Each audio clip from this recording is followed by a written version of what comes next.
আমাদের বীর শহীদ বিপ্লবীরা সাহসের সঙ্গে কীভাবে ইংরেজদের বিরুদ্ধে লড়াই করে আমাদের দেশকে আজকে স্বাধীনতা দান করেছে, কীভাবে আমরা আজকে স্বাধীন ভারতবর্ষের নাগরিক বলে নিজেদেরকে আমরা সবার সামনে গর্বের সঙ্গে বলতে পারি।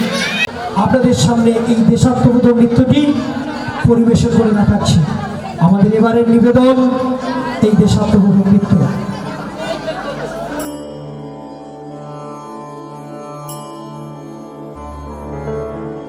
वन्दे मातरम् वन्दे मातरम् सुजलां सुफलां मलयज शीतलम् सस्यश्यामला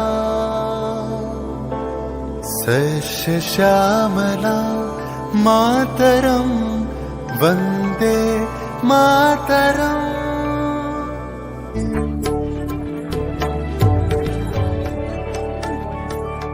1908 সালের 11ই আগস্ট কিংসফোর্ডে বন্দে মাতরম বলার দোষে যে বালককে বেত মারার হুকুম দিলেন ব্রিটিশ সরকার, তারই পক্ষে দাঁড়িয়ে ক্ষুদিরাম বসু ও প্রফুল্ল চাকি সাহেবের ফিটন গাড়ি লক্ষ্য করে বোমা চালালেন মুজফ্ফরপুরে।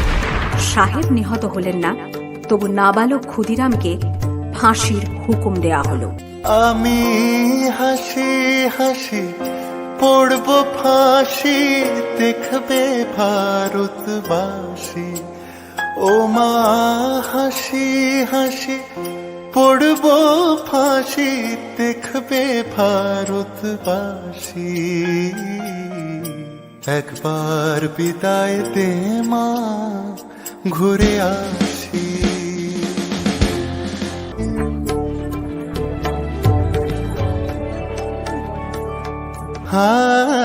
জননী কুলহ তুলে বক্ষে, শান্তনু বাস দেহ তুলে চোখে, কাঁদিছে তব চরণ তলে ৩০ কোটি নর নারী।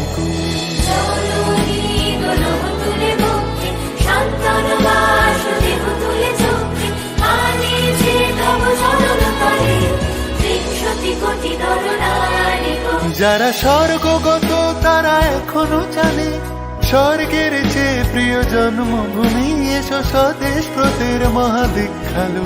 সেই মৃত্যুঞ্জয়দের চরণ চুমি, যারা জীর্ণ জাতির বুকে জাগালো আশা, মন মলিন মুখে জোগালো ভাষা। আজি রক্ত কমলে গাথা, আজি রক্ত কমলে গাথা মাল্য খায়, বিজয় লক্ষ্মী দেবতাদেরই কলে।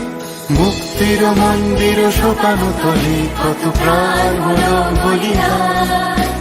লেখা আছে অশ্রু জলে, লেখা আছে অশ্রু জলে।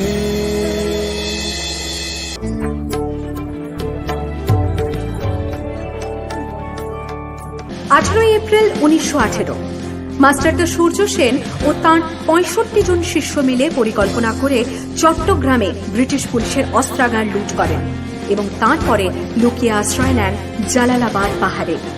এর 4 দিন পর ব্রিটিশ বাহিনী খুঁজে বার করে মাস্টারদা ও তাঁর সঙ্গীদের। সেদিনের অস্তমিত সূর্য ছিল সূর্য সেনের রক্তের।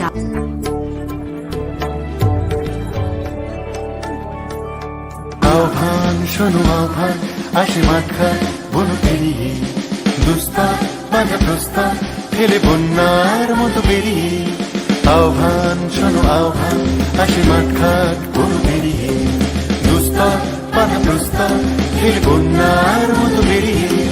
যুগ সঞ্চিত শক্তি দিয়েছে সারা, হিমগিরি সমলকে সূর্যের ইশারা। যাত্রা শুরু উচ্ছল ছোটে দুর্বার বেগে তটিনী, তালে উত্তাল নাচে মুক্ত শতনটিনী।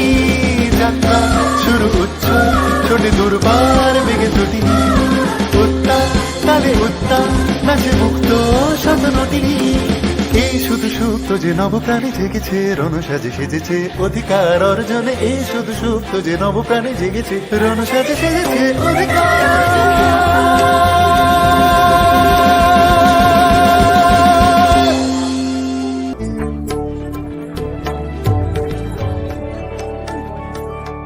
8ই ডিসেম্বর 1930 বিনয় বসু, বাদল গুপ্ত, দীনেশ গুপ্ত সাহেবী পোশাকে ট্যাক্সি থেকে এসে নামলেন রাইটার্স বিল্ডিং এর সামনে। সোজা উঠে গেলেন দোতলায়। সামনেই সিমসনের ঘর। দ্বাররক্ষীকে ঠেলে ঢুকে গেলেন ভেতরে। বন্দুকের আওয়াজে গর্জে উঠল রাইটার্স। লুটিয়ে পড়লেন সিমসন। এরপর রাইটার্স বিল্ডিং এর অলিন্দ বারবার গর্জে উঠল বিপ্লবীদের গুলির শব্দে। তারপর টেগার্ড সাহেব তার বাহিনী নিয়ে ঘিরে ফেললেন বিনয়, বাদল, দীনেশকে।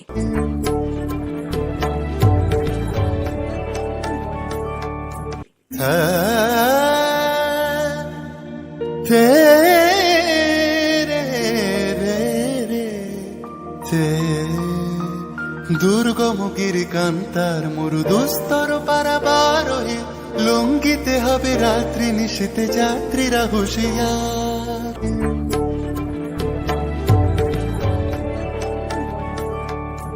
24 সেপ্টেম্বর 1932 মাস্টারদা সূর্য সেনের মন্ত্রে দীক্ষিত প্রীতিলতা ওয়াদেদার 15 জন সশস্ত্র বিপ্লবীকে নিয়ে পাহাড়তলি ইউরোপিয়ান ক্লাব আক্রমণ করে আগুন ধরিয়ে দিলেন। ভারতীয় ইতিহাসের স্বাভিমানী মহারানীদের মতো নিজের আত্মমর্যাদা অক্ষুণ্ণ রাখতে সেদিন প্রীতিলতা ওয়াদেদার পটাশিয়াম সায়ানাইড খেয়েছিলেন ব্রিটিশ পুলিশদের সামনে।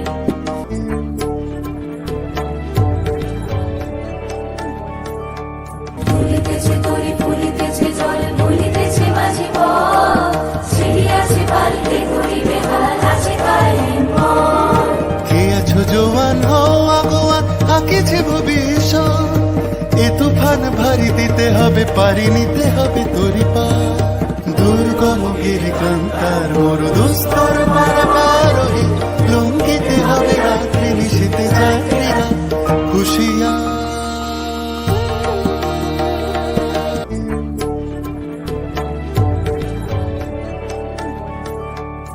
29 সেপ্টেম্বর 1942 তমলুকের মাটিতে কয়েক হাজার ভারতীয়কে নিয়ে যিনি পুলিশ স্টেশন ঘেরাও করার লক্ষ্যে হেঁটেছিলেন, সেই সত্তরোর্ধ্ব মাতঙ্গিনী হাজরা পুলিশের নির্মম গুলিচালনা ও লাঠিচার্জ সত্ত্বেও তাঁর হাতের পতাকাটি মাটিতে উল্টোতে দেননি।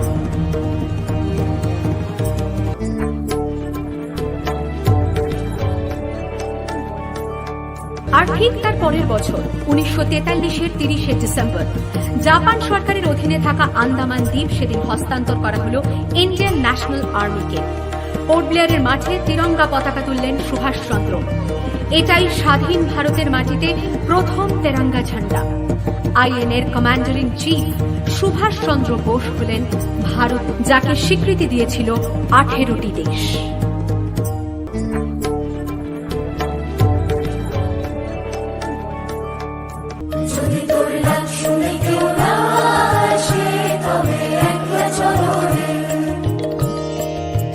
वंदे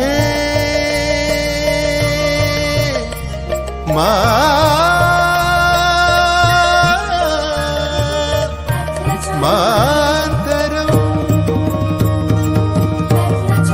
वंदे वंदे मातरम।